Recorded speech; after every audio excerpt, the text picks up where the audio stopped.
Do you ever feel like a fraud? I literally shared one of my best-selling plushies with you a couple videos ago and told you that I always sell some at my markets, and guess what? I didn't sell a single one at my market this past Saturday. So let's talk about it. Hi, I'm Tammy, Crafty Mompreneur. If you're new here, welcome, and if you're not, welcome back. Today's video is going to be a bit of a recap about how much I've made in the YouTube Partner Program this past week. I'm also going to be sharing with you the things I crocheted and anything else that I might have crafted this week. We're also going to do a little bit of a market recap. I did not vlog this entire event.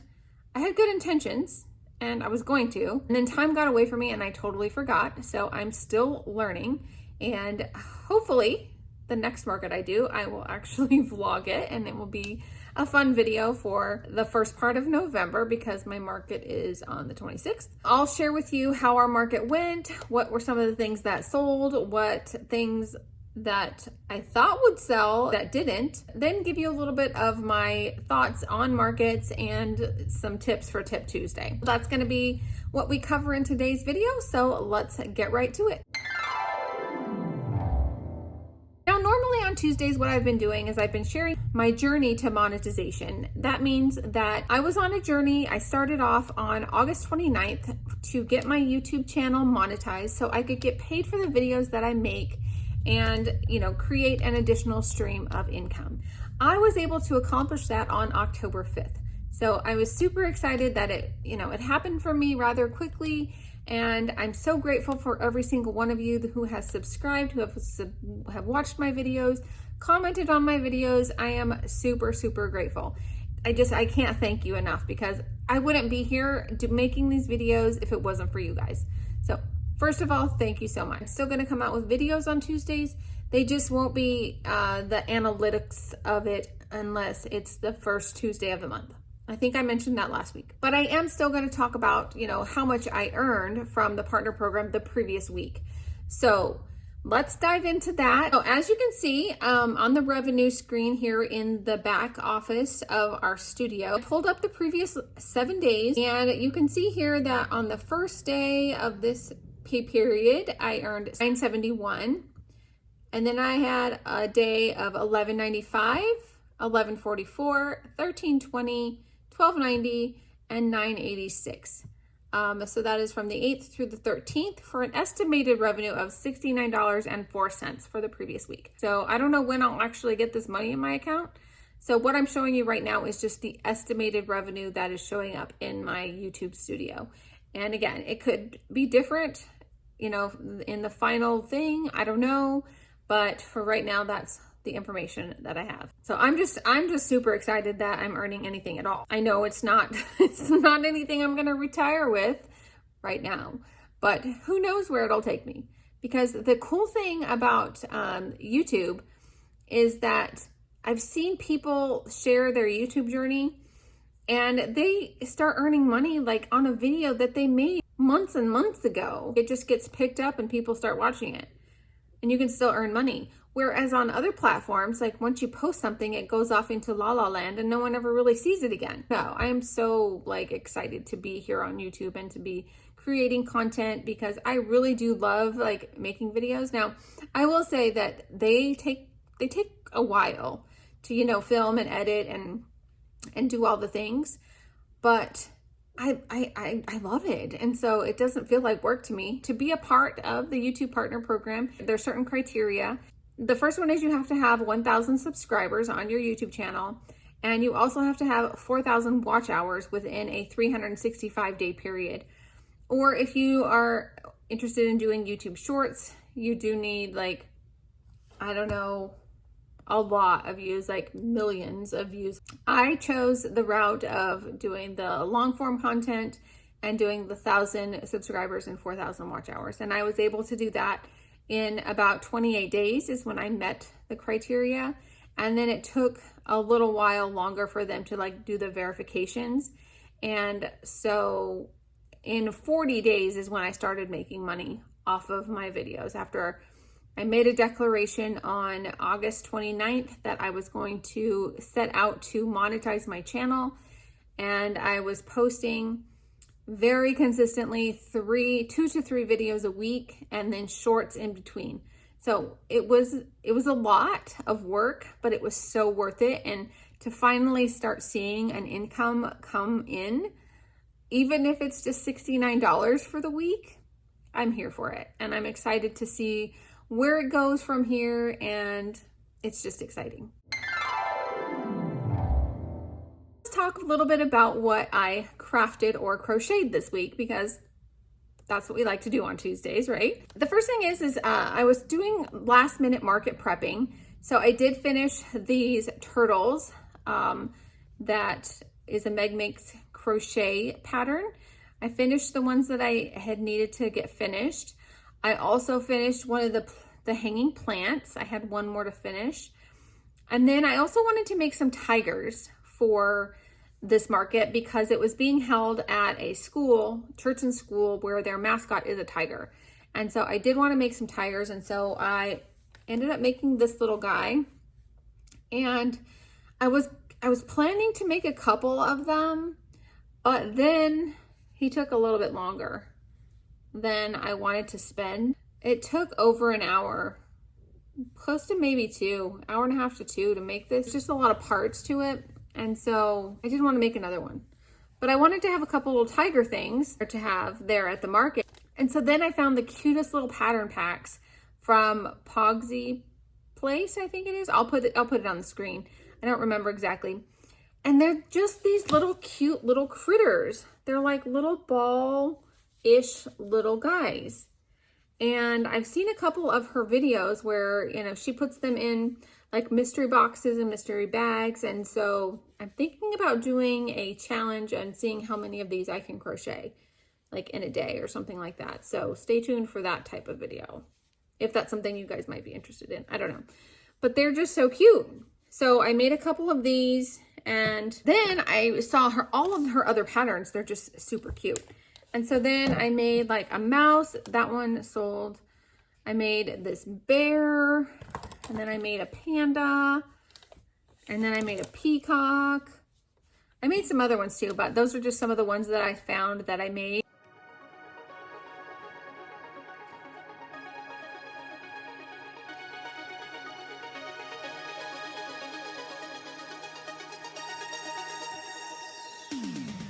Oh, I got my granny squares done for Granny Square Sunday, and I believe that's it. Now, I also did a couple bandanas. I did some dog bandanas. I don't have those in front of me though. So yeah, it wasn't a big, huge crafting week.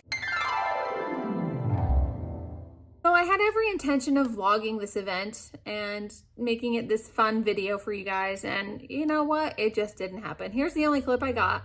Good morning, it's market day, and we're loaded up and ready. Just gotta go get set up. Luckily, I was able to put together the tables and the display the night before, so this will make this setting up today relatively easy. So yeah, that was it. And I did take some before shots and stuff of what the booth setup was and all of that. And the cool thing about this event is they allowed us to come in the day before and set up our booth. Now, I did this event last year and we set up outside. And so we didn't get to set up our event or our booth the night before. We had to do it all the morning of. And I will say that setting it up and stuff the night before is top notch. But I will only do this if it's an indoor event. And I will never actually set out my product the night before. I remember an event we did earlier this year, and it was a 2-day event, and they told us that we could leave our booth up and just, you know, secure it or whatnot, and it would be there for the next day. And we chose to tear down our booth and just load it up and come back the next day. I'm so thankful that we did, because here in Arizona, it doesn't storm very much, but weather can be a little bit unpredictable. And especially, I think it was March or April. And that particular night, it stormed. Like, so much so that the people that left their booths up, a lot of them that didn't secure them down well enough, tents were broken, stuff was wet, like it was kind of a nightmare for some people. And so I was very grateful that we did not, you know, end up leaving our stuff. And so that just always, you know, sticks with me, that I would just rather tear down and set back up if it's an outdoor event, especially. And then also I will never just leave product overnight anywhere. Like, I don't know. I don't know if it's just that I'm not trusting or what, but I don't know. I just don't feel comfortable doing that. I went through the day before and I set up all of our displays, and here's kind of what that looked like. And then the next day I added all the products. Me and my daughter got it all set up, and we added the product and we were ready to sell. And I actually even forgot to show you the bandana display, but I'll show that in another video another time. Overall, the event went pretty good. It wasn't as successful as the one that we did there the year before. Our sales were slow to start, and our first thing that actually sold was a scrunchie. I do bring all of our crafting stuff, meaning crochet, our scrunchies that we make, and then also our dog bandanas that we make.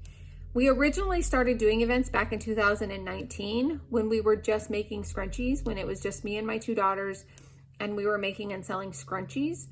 And then we slowly started adding dog bandanas because somebody had came to our event and said, have you ever considered doing like a matching scrunchie and dog bandana so somebody can like match their dog with a scrunchie? And I was like, no, never considered that, but I've made dog bandanas in the past for our dogs, so I'll roll with that. And so I ended up starting to make dog bandanas and realized that they're pretty quick to make for me. And we make them to go over the collar of the dog so they can't get them off. So they're a little bit different than just your basic tie-on bandana. And people really love them. Things that I sold multiples of are these little guys, these little fruit octos. I sold a couple of those. I also sold a few of the mini turtles that I've mentioned are, you know, some of my best sellers. Gummy bears. Always a good seller for me. Scrunchies and bandanas. We did sell a few of each of those. I had made these ghosts last year and they didn't sell. Both of them sold on Saturday. So that was exciting to actually get rid of some of my old Halloween inventory. And then I did sell a couple bigger items. My unicorn finally sold. I've been holding on to her for a while. And then also one of my snugglers. The fox snuggler sold. So that was exciting. And then things that I thought would sell, that didn't. A couple videos ago, I told you that I always sell a couple of them at my market, and they were actually my best seller at my first fall market. I didn't sell a single Pop-Tart like at this past market. Like, why? They're really cute. I mean, a lot of people picked them up and said they were cute. But I think maybe I just had other stuff there that they liked more, like maybe the little fruit octos, or I don't know. It was funny though, because I priced them at $10, so they're not even like a very expensive item. And maybe it was because they weren't very visible. I don't know. The other thing that I thought would sell that didn't were my hanging plants. Usually I sell at least one or two at a market, and I didn't sell any of that. One of the other things that I usually sell one or two of, little waist bag holders. So they clip onto just the leash or whatever, and then there's a little zipper pouch. Yeah, and usually I sell a couple of them, but not this past Saturday. I didn't sell a single one. So that was kind of a surprise for me. So those are a few things that I thought would sell that didn't. And for those of you that have made my Pop-Tart pattern that I told you and I raved about them, that I always sell a couple, I'm so sorry. Like, I'm just as shocked as you that they didn't sell. I mean, I brought 10 of them. I wouldn't have brought 10 of them to my market if I didn't think they would sell. So we'll see how they do at the next market. Oh, and I did also finally sell one of my loaf, I think it was a loaf dog. So I have the loaf cats and dogs, these guys, and I finally sold one of them. So I think it was the dog, not the cat, not one of the cats. So hopefully next time I'll be selling some more loaf cats. And for Tip Tuesday, I just want to reiterate that markets are all different. Like, you can go to the same market one year after the next and have a totally different experience. I have gone to this, like the market that we had on Saturday, we went to the exact same location, but we had a different experience. Number one, we were inside as opposed to outside. There wasn't as much traffic, and so our sales were lower. Since we've been doing markets since like 2019, we've been to a lot of markets. And one that we have gone to pretty consistently, one week we would sell $100 and something. The next week we would sell like 50. This is when we were just selling scrunchies and bandanas before we started introducing the crochet into our booth. Other times we would do a couple hundred.